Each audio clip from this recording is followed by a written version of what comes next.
চলচ্চিত্র অঙ্গনে এবছরে 21 পদক পেয়েছেন ফরিদা আক্তার।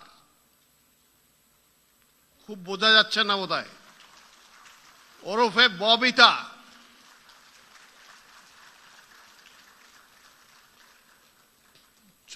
চলচ্চিত্র অঙ্গনে ববিতা প্রায় 300টিরও বেশি চলচ্চিত্রে অভিনয় করেছেন। ববিতা অভিনীত মুক্তিযুদ্ধ ভিত্তিক চলচ্চিত্রের মধ্যে অন্যতম অরুণোদয়ের অগ্নিসাক্ষী, আলোর মিছিল, আবার তোরা মানুষ, আন্তর্জাতিক স্বীকৃতিপ্রাপ্ত চলচ্চিত্র অশনি সংকেতের তিনি প্রধান অভিনেত্রী। তিনি প্রায় 70টিরও বেশি জাতীয় ও আন্তর্জাতিক পুরস্কারে ভূষিত হয়েছেন।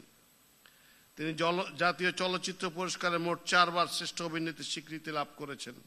অভিনয়ে গৌরবোজ্জ্বল অবদানের স্বীকৃতি স্বরূপ ফরিদা আক্তার ববিতাকে এবছরের 21 পদকে ভূষিত করা হলো।